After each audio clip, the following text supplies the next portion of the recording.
Hello guys, welcome back with me. Don't forget to like, share, comment, and don't forget to subscribe. Pseudo rare NFT exchange rug pulls barely 6 hours after launch.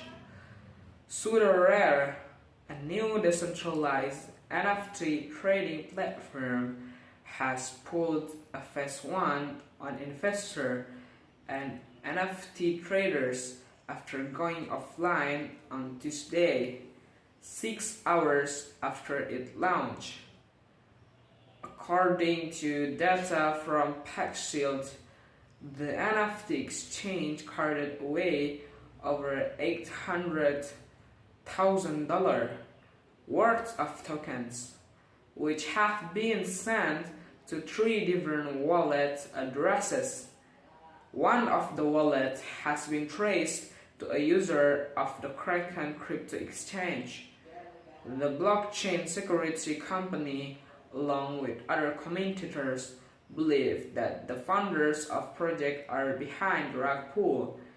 This is because they were the only likely to have access to liquidity pool of the project. Furthermore, the hack happened shortly after launch. All the social media accounts and websites of the NFT exchange have gone offline, including its Medium blog page, with an anonymous team and the project's social media accounts already deleted. There is every likelihood that SudoRare just rugged its investors.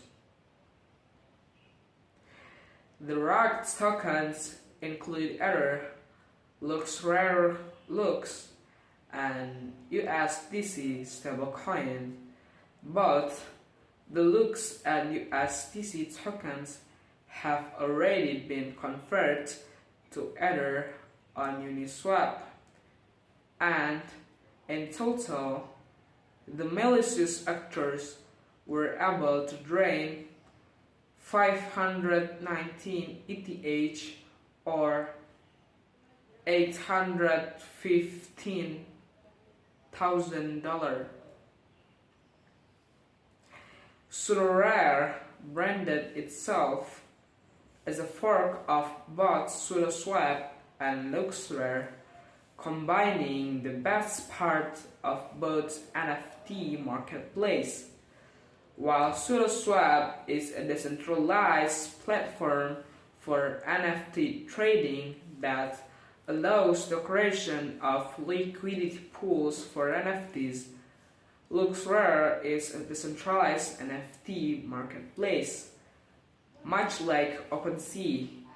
However, LuxRare has a native token called Lux, which is used to incentivize buying and selling on its platform. SudoRare was supposed to combine both functionalities, offering a decentralized platform and incentivizing staking. Users would have earned ETH trading fees for staking the project's native SR token. According to data from PackShield, the NFT exchange carried away over $800,000 worth of tokens, which have been sent to 3 different wallet addresses. The blockchain security company, along with other commentators, believe that the founders of the project are behind the rug pull. This is because they were the only ones likely to have access to liquidity pool of the project. All the social media accounts and websites of the NFT exchange have gone offline, including its Medium blog page. The rugged token include Ether, Luxembourg, and USDC stablecoin. Maybe just that for me. Thank you for listening. Don't forget to subscribe. Thank you. Goodbye.